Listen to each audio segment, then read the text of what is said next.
자, 꼭지점 특강 시즌2 이번에는 반사적 이익의 도익화를 한번 해보겠습니다. 혹시 학생들이 이 옷을 입고 나타나면 항상 당근마켓 같다고 이야기했는데 어떤가요? 화사한가요? 자, 좋은 기분으로 다시 한번 시작해 봅시다. 반사적 이익의 보익화부터 들어갑니다. 자, 행정청이 국가가 행정청이라고 해도 되고요. 국가가 의사에게 이렇게 면허를 줍니다. 우리가 행정법에서 면허, 허가, 특허, 인가 이렇게 여러 가지 용어로 불리는데 여러분들은 구별해서 보셔야 됩니다. 그건 다음에 한 번 더 설명드릴 거고요. 이렇게 의사 면허를 국가가 제공하는 것이기 때문에 우리가 똑같습니다. 여러분들 강아지를 키우시는 분들이 있을 텐데 강아지는 누구를 제일 좋아하죠? 누구에게 꼬리를 제일 잘 흔듭니까? 밥 주는 사람이죠. 나한테 밥 주니까 나랑 제일 친하고 나가 꼬리를 더 열심히 흔들잖아요. 똑같은 이야기. 국가가 면허를 줬으니까 의사는 국가에 대해서만 의무를 부담하는 겁니다. 나한테 뭔가를 주지 않은 사람에게 내가 의무를 부담할 이유는 없으니까요. 그래서 의사가 이렇게 국가에 대해서 진료 의무를 부담한단 말이야. 이 진료 의무, 국가에 대해서 부담하는 이 진료 의무를 성실히 이행하면 누구에게 이익이 되느냐? 국민에게 이익이 되는 거죠. 그런데 의사가 진료를 성실하게 의무를 이행한 것은 국민을 위한 게 아니란 말이에요.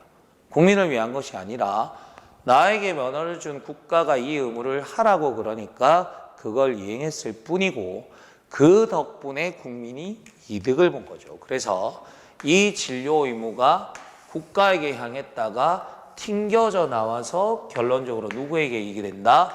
국민에게 이익이 된다. 이게 바로 반사적 이익이라는 거죠. 됐죠? 그런데 보십니다. 반사적 이익이란 5글자 중에 권리, 권자가 한 글자도 없습니다. 권리, 권자가 없어요. 즉, 이 말은 무슨 말이냐면 국민이 이건 내 권리야 라고 요구할 수 있는 게 아니라는 이야기죠. 왜? 자기가 면허를 준 게 아니거든. 그러니까 해주면 덕분에 좋지만 내 권리라고 주장할 수 있는 게 아니다. 그게 바로 반사적 이익이에요. 이게 종전에 우리가 법률의 규정을 파악할 때 해석하는 방식이었어요. 그런데 이런 해석은 치명적인 단점이 있습니다. 어떤 단점이냐? 의사들이 불법적으로 파업을 하는 경우 있어요. 중대범죄자의 의사 면허를 박탈하겠다는 법안이 제출되니까 의사들이 환자의 생명을 담보로 잡아서 파업해버립니다. 그런데 국민 입장에서는 국민의 생명과 신체에 위협을 받으니까 의사 너네 빨리 진료해라 라고 주장하려고 보니까 반사적 이익이지 권리가 아니기 때문에 주장할 수 있는 권한이 없는 거예요. 그러면 국민은 보호가 안 되는 거죠.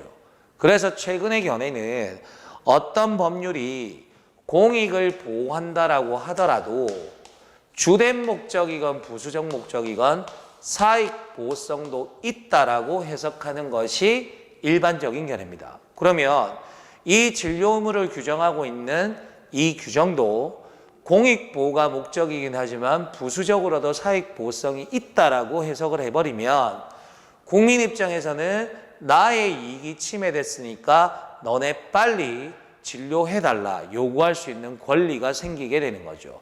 이 사익보호성이 주된 목적이건 부수적 목적이건 그건 상관없습니다. 어쨌든 사익보호성이 있어야 국민이 요구할 수 있게 되는 거죠. 그러면 예전에는 순수한 반사적 이익이니까 국민의 권리가 아니지만 이제는 국민 스스로가 요구할 수 있는 보호받는 이익, 보호이익으로 인정해 주겠다라고 하는 게 반사적 이익의 보호이익화입니다. 이 보호이익이 돼버리면 방금 이야기했던 것처럼 국민이 의사한테 진료해달라고 요구할 수 있죠. 그래서 이건 법률상 이익과 거의 똑같습니다. 왜 제가 거의 똑같다라고 표현하냐면 법률상 이익은 그 태생 자체가 법률의 규정에 의해서 이익으로 인정되는 반면에 반사적 이익이 보익화되면서 권리로 인정되는 거기 때문에 태생이 조금 달라서 그래요. 그러나 당연히 법률상 이익과 유사한 권리를 지니고 있기 때문에 소송 제기도 가능하고 손배 청구도 가능해지게 됩니다. 이게 바로 반사적 이익의 보이익화예요. 그럼 상식적으로 생각을 해봐도 반사적 이익의 영역에 두는 것보다는 보이익으로 바꿔주는 게 국민한테 훨씬 더 유리하겠죠. 그래서 최근에 법률을 해석하는 방법, 법률에 대한 판례들은 반사적 이익의 보이익화의 범위가 늘어나고 있다는 거죠. 하나의 예를 더 들어보겠습니다. 예를 들어서 도시의 가운데에 연탄 공장이 설립되는 거예요. 도시가 이렇게 있는데 도시의 가운데에 연탄 공장이 들어섭니다. 여러분들 연탄을 잘 모르는 사람들도 있겠지만 난방 재료로서 석탄으로 만들어진 난방 재료가 됩니다. 연탄 공장을 이렇게 설립하는데 석탄을 가지고 만들다 보니까 옆에 분진이 많이 날린다고요. 이 분진이 많이 날리면 주변 주민들의 생명과 신체 위협이 되죠. 그런데 이 도시에 생기는 연탄 공장과 관련해서 규정하고 있는 법이 뭐냐면 건축법이고요. 그리고 도시계획법입니다. 그래서 행정청이 건축법과 도시계획법에 따라서 이거 도시 내부에는 연탄 공장을 지으면 안 된다 이렇게 주장할 수도 있는데 옆에 주민들 입장에서는 이 건축법과 도시계획법은 오로지 공익보호가 목적이라면 옆에 주민들 입장에서는 이 연탄 공장 우리한테 침해가 되니까 이전해라, 폐지해라 이런 거 요구할 수가 없게 되는 거죠. 그래서 지금의 법률의 해석은 이 건축법과 도시계획법이 주된 목적은 공익보호가 목적이겠지만 부수적으로는 주변에 살고 있는 주민들의 생명과 신체도 보호하는 사익보호성이 있다. 이렇게 해석하는 거라고요. 그래서 이 주민들이 얻을 수 있는 이익은 법률상 보호되는 이익입니다. 법률상 보호되는 이익이라고 표현을 하지만 이게 바로 방금 설명했던 반사적 이익의 보이익화라고 생각하시면 되는 거죠. 됐죠? 그래서 반사적 이익, 기존의 반사적 이익의 영역에 있던 것들을 보이익화로 만들어주는 것이 국민에게 훨씬 더 유리하니까 보이익화되는 경향이 더 늘어나고 있다. 이렇게 보시면 됩니다. 자, 역시나 문제를 통해서 다시 한번 확인해 봅시다. 자, 반사적 이익의 보이익화 올바르지 아니한 것은 그랬습니다. 원래 보이익이란 종래는 반사적 이익, 종래라는 말은 예전에는 이런 뜻이에요. 예전에는 반사적 이익이었어요. 그런데 권리는 안 있지만 그렇다고 반사적 이익으로 볼 수도 없다. 즉 쉽게 이야기를 하면 권리가 아니니까 국민들은 보호가 안 돼. 이렇게 주장할 수는 없다는 이야기죠. 왜? 사익 보호성이 일부라도 있거든.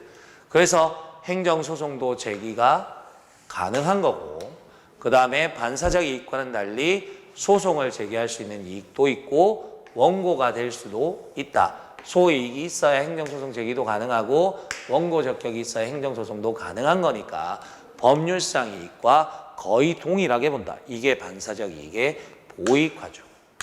2번, 예전에는 경찰권 발동은 오직 공익만을 보호하는 것으로 보아서 경찰권을 발동해주면 좋고 안 해줘도 어쩔 수 없어. 국민 너네는 요구할 권리가 아니야 라고 반사적 이익으로 보았습니다. 그러나 오늘날에는 관계법규가 공익과 동시에 개인적 이익도 보호하는 것으로 본다. 즉 사익도 보호하는 것으로 보기 때문에 반사적 이익의 법적으로 보호되는 이익 또는 공권, 공적인 권리로서의 성격을 인정하는 경우가 점차 증가하고 있다. 아까 내가 반사적 이익의 보이익화가 증가하고 있다라고 이야기를 했었죠. 세 번째, 공권이 침해된 자는 권리니까 국가배상 청구, 행정쟁송, 심판이나 소송을 제기해서 구제받을 수 있죠. 반사적 이익이라면 이건 권리가 아니니까 국가배상 청구 소송이나 행정소송을 제기할 수 없다. 맞는 이야기죠. 그래서 국민보호를 위해서는 최근에는 반사적 이익도 보호이익으로 만들어주는 경향이 늘어나고 있다 이 말입니다. 방금 말했던 이야기 연탄 공장 설치 허가에 관한 거 무슨 법이 적용된다고 이야기를 했냐면 도시계획법이랑 건축법이 적용된다라고 보았죠. 예전에는 이 두 가지 법률이 오로지 공익만을 보호하는 것으로 보았기 때문에 옆에 주민들은 이 공장 폐쇄해라 이전해라라고 이야기할 수는 없었다 그랬잖아요. 그러나 최근에는 단순한 반사적 이익이 아니라 사실상 이익이라고 판결하였다. 틀렸죠. 뭘로 본다? 법률상 보호되는 이익으로 본다고요. 법률상 보호되는 이익이라고 봤죠. 그래서 4번 지문이 틀린 지문이 되는 겁니다. 됐죠? 이렇게 정리하시면 반사적 이익의 보호이익화 깔끔하게 해결됩니다. 그래서 정리하자면 반사적 이익이었지만 보호이익으로 인정하는 범위가 늘어나고 있다. 예전에는 어떤 법률이 오로지 공익보호가 목적이라고 했지만 지금은 공익을 보호한다고 하더라도 전적으로 또는 부수적으로 사익도 보호하고 있기 때문에 법적 권리와 거의 유사하게 취급해줘서 행정쟁송이나 손해배상 청구도 가능하게 된다. 이렇게 정리하시면 반사적 이익의 보호이익화 끝납니다. 행정법 어렵지 않습니다. 제 설명 어렵지 않죠? 자, 자신감 가지고 따라오시면 됩니다.